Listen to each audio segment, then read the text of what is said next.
Hardoff is one of the best places to hunt for retro video games in Japan. And in this video, I want to talk about why it's worth going the extra mile to visit a very special store.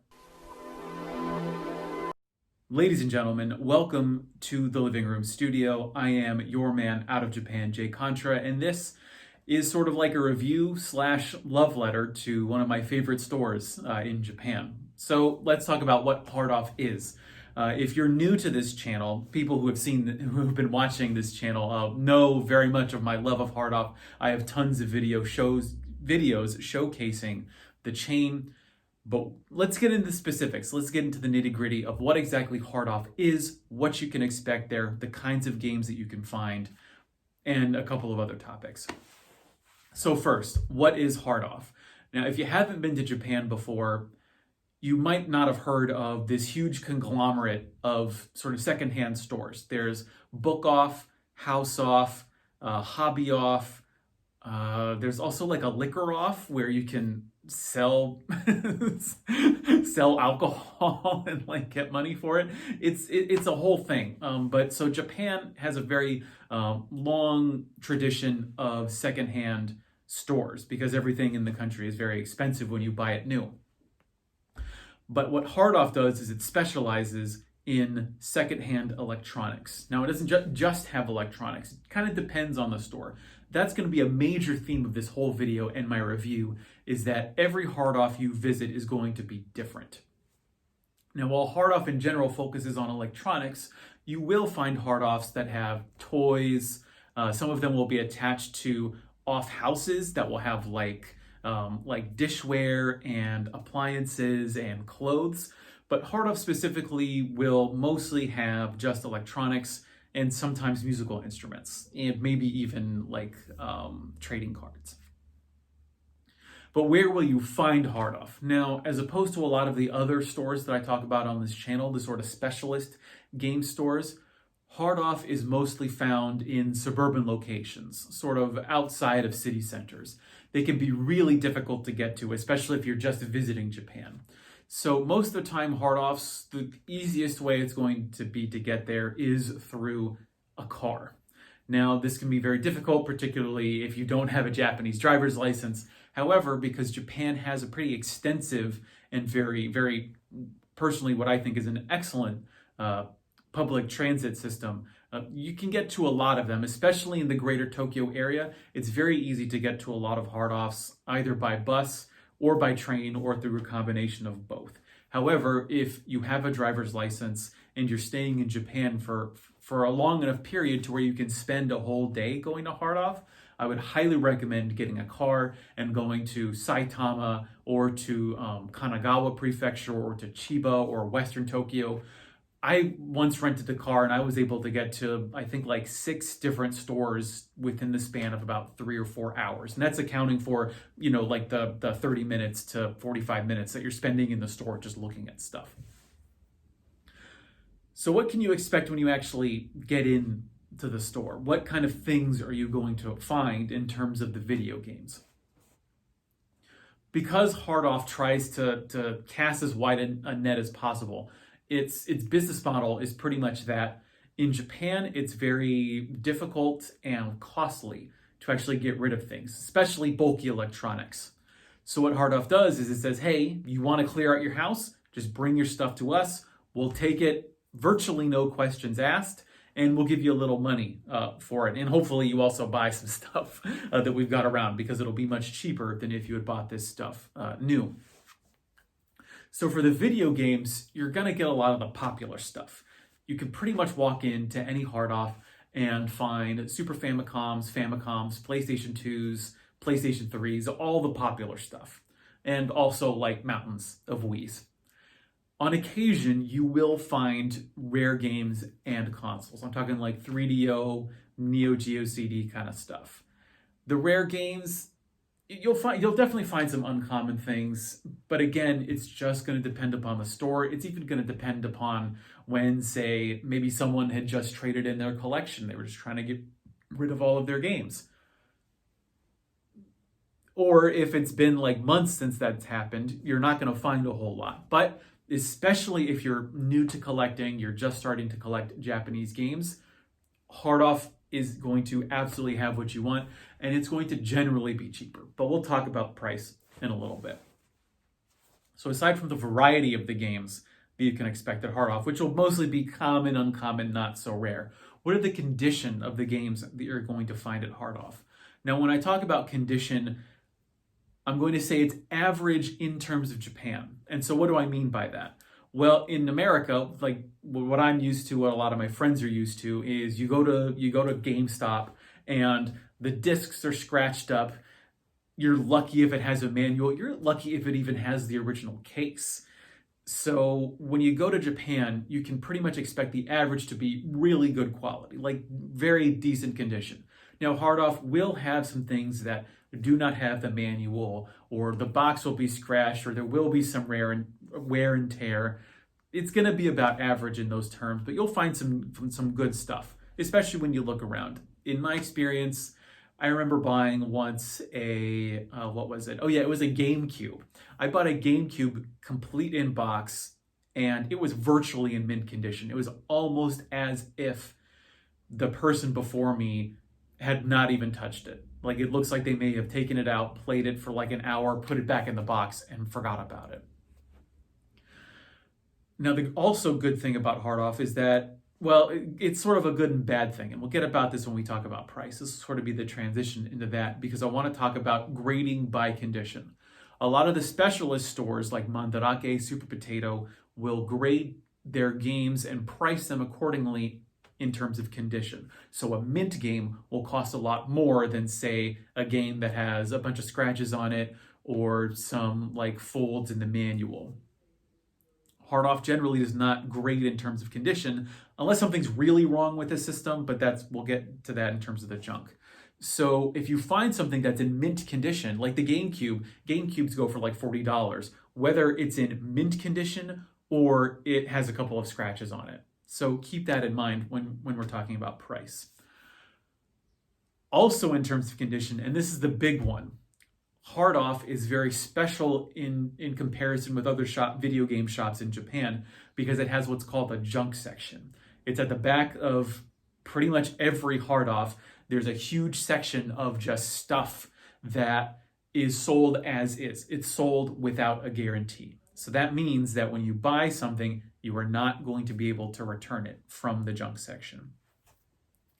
In my experience, everything that I bought from the junk section either worked, it had no problem with it, or it had a label on it giving you a specific description of what was wrong with it. Say it doesn't say a PlayStation that doesn't read discs, or a controller that when you plug it in, it doesn't work. So everything's sort of sold like as for parts, or you're taking your chances with it, or usually what's the case is that it hasn't been tested. And I'll talk about that a little bit later in the video. So you can actually really find some really, really cool things. And actually, what I should have talked about in terms of the variety of the stuff that you'll find at hard off is not just in the junk section, but in general, you will find the biggest variety of controllers, accessories, cords. You will just find everything at hard off. Like, I have found arcade sticks for every system. I have found like DDR pads for the N64, just all kinds of really cool things, both in and out of the junk section. The junk section itself will not only have video game stuff, of course, but it will also have like old retro PCs, like computer games that no one wants. It will have all these cords that will be sold sort of, it's very strange to me that they're sold sort of as is.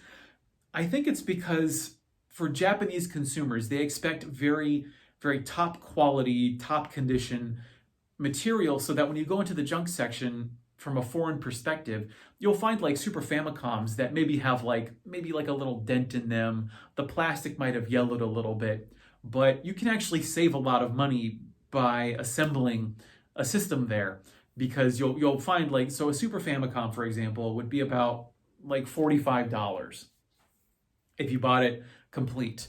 Whereas if you're just missing if you already have all the cords, especially if you're like coming from America, you're going to need a new power brick. You probably already have the AV adapter, because it's the one that you can use with the GameCube, the N64, and the NES.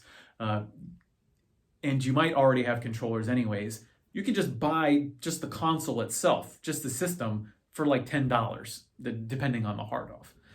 Now you might be taking a risk, might not work, but chances are it probably does. That's just been my experience. Please don't, I'm not going to guarantee that stuff that you're going to find in the junk section will work, but it probably will.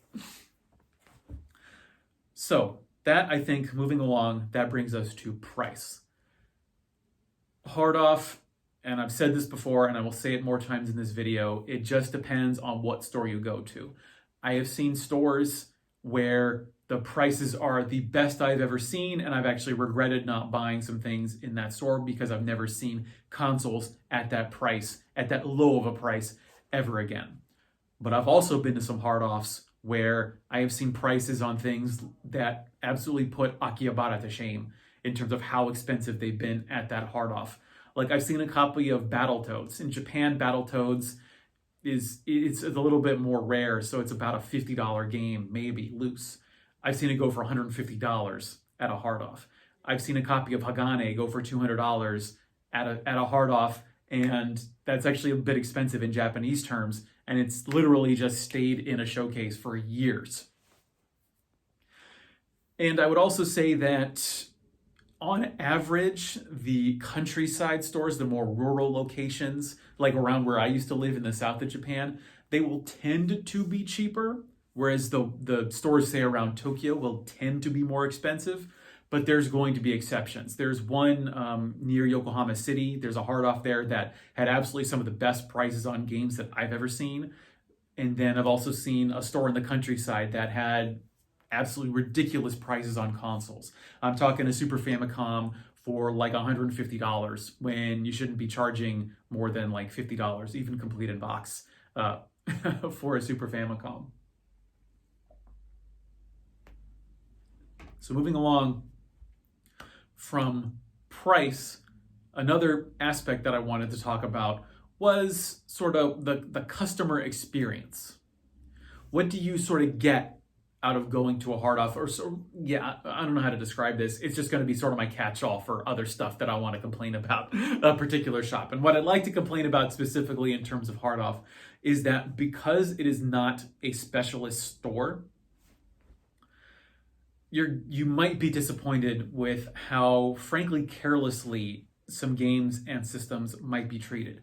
Now, I ascribe this just to corporate policy, because it's not really in hard off's, like, I guess, best interest. I don't know how to exactly phrase it, but hard off prizes fast turnaround. It's about people bringing stuff in and then hard off quickly checking it, putting it out on the show floor, and hoping that someone buys it as soon as possible. So what I've seen happen is you will have, like, say, a console. Say, for example, I don't know, let's just say like a PlayStation 3. What they'll do is they'll have the PlayStation 3 box, they'll put the system on top of the box, and then they'll shrink wrap everything together.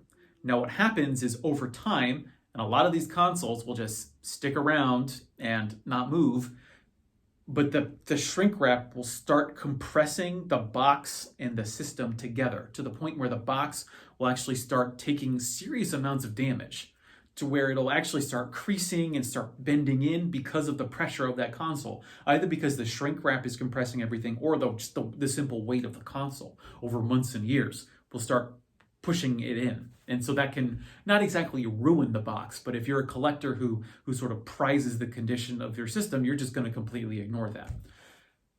Likewise, I've seen hard offs with these huge, massive, they're beautiful windows. They really give you a great view of the outside, but that's not good when the sun starts blasting in and they don't properly UV protect their games. Either the showcase doesn't have like UV protective glass, or the games aren't shrink wrapped in UV protective plastic, so that they just keep, I'm talking years, months over years of games just absorbing the UV radiation. Or if they're in a showcase with lights, or they're on like a tall shelf, I've just seen the labels, the edge labels, or even just the front labels, depending on how they're positioned. I've just seen them get blasted and just fade after like even like sometimes it just takes a month because it's just staying in the same place, and every day it's getting blasted, 8, sometimes even 12 hours a day by that light. And again, and then ironically, it just means that these aren't going to sell because the collectors come in, they just completely ignore that stuff because they don't want it. And even regular people, they're going to come in and they're going to see the label fade. They're going to see that it's not in really good condition, and they're just going to completely ignore it, and it's going to be a lost game, and it's going to be stuck there forever. So that's something that I think is very unfortunate about hard off. However, there's a flip side to it in terms of hard offs often don't know what they have, or really don't care what they have. Let me give you an example. So for a long time, there was a game I would like to play where I would go into a junk section and I would check literally every junk N64 that they had in the section. Now, sometimes hard offs will just have a couple of N64s. Sometimes they'll have like 20. And what you do is you just pull open the memory expansion port, and you see, does it have a memory expansion kit? Because sometimes they will. Sometimes the clerks, when they get in the system, they just check it. Sometimes it won't have the cables. Sometimes it won't have the controller. So they just take it. They're like, it's not a piece of junk, but it's something we can't exactly flip on the show floor. Just slap $3 on it, put it in the junk section. Now that expansion pack can be worth like $25. So you have what is actually probably a fully functioning N64 that's, could be worth like $10 already. Then you have the memory expansion pack that's worth $25. Take it up to the register, buy it, it's sold as is. You've just saved yourself $25 by getting that memory expansion kit.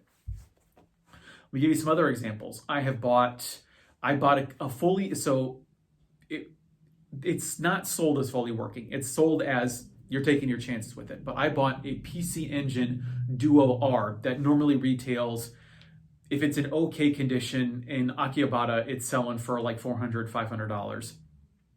I bought just the console itself. It didn't come with cables, so take that into consideration. But I bought it for $60. I took it home. I used the cables I already had, tested it. It worked perfectly fine.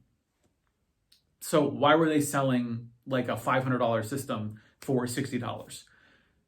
Well, for one, because it is such a rare system, the hard off that it got traded into probably does not have the necessary cables, and the Duo R has a unique AC adapter to it that they couldn't test it. And because they couldn't test it, they weren't going to take the time to go source a cable and try and sell it, sell it with some kind of guarantee.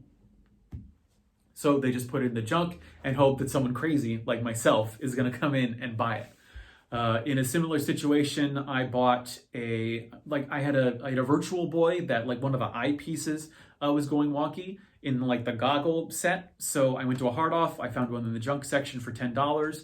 Mind you, the Virtual Boy is now like a $150 system, I think. I bought just the goggle set for $10 from the junk section, took it home, plugged it in, worked perfectly fine.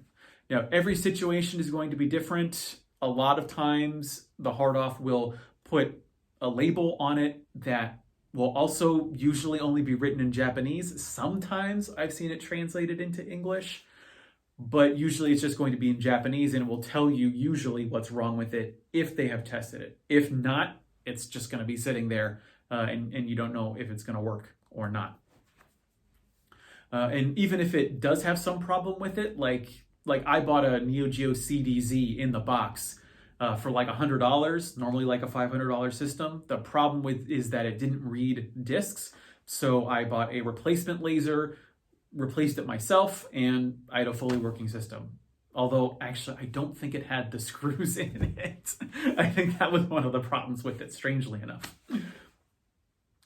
So what is another component of the sort of the customer experience? Besides it's got an amazing junk section, although it does have what I think are careless policies in terms of how they take care of games, but that's all a corporate problem.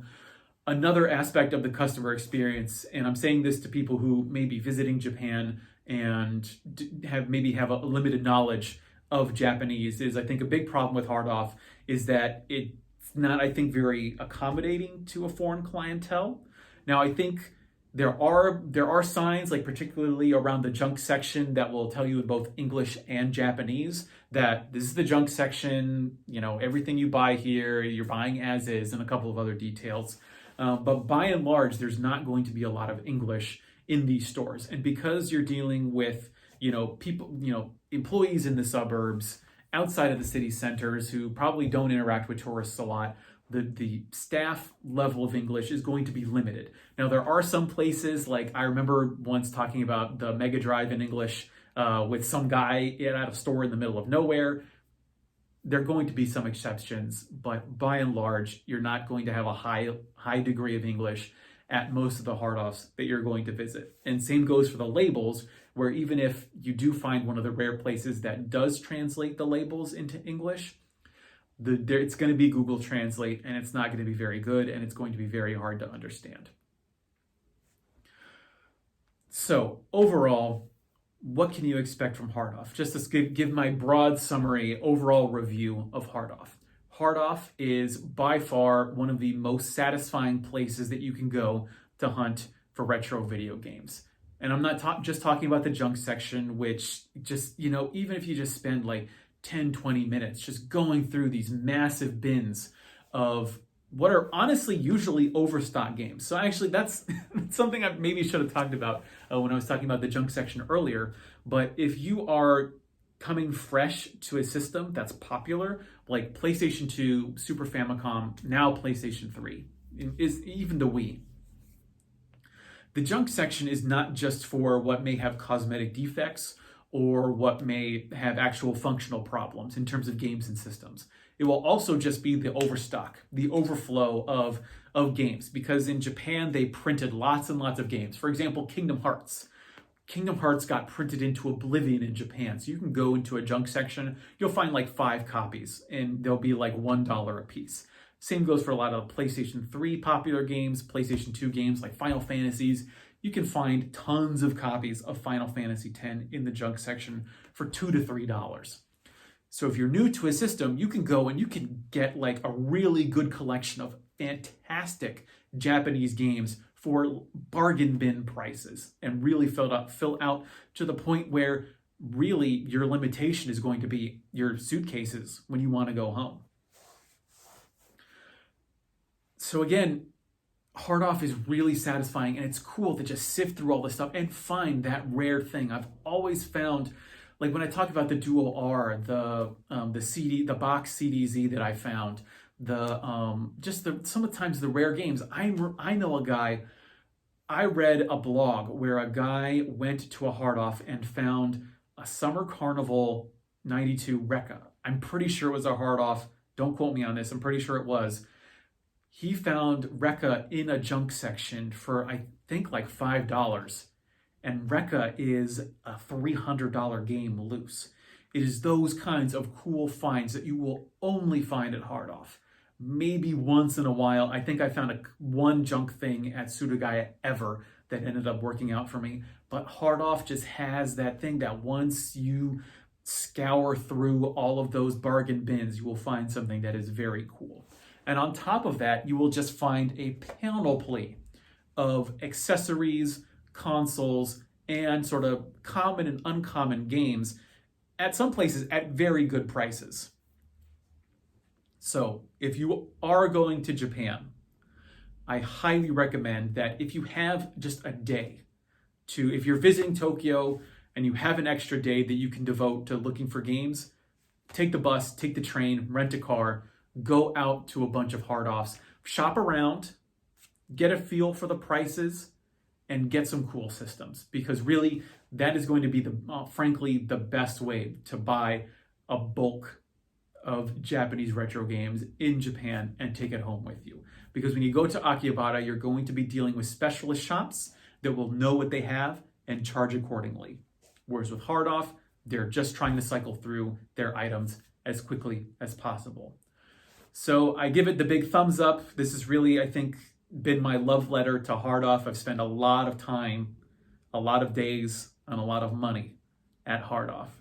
So if you have any questions, please leave me a comment. I hope this has been informative to you if you've not been to Japan yet, or it's been a bit of nostalgia if you have and you've been to a lot of hard-offs like I have. Before I can continue rambling, I'm going to end the video here. You can find out more information about hard-off on my website, jcontra.com. I have a link in the description, as well as you can see my Instagram, where I will post pictures of Japanese video games multiple times a week. I have been your man out of Japan, Jay Contra, saying thanks for watching, see you next time, and mahalo.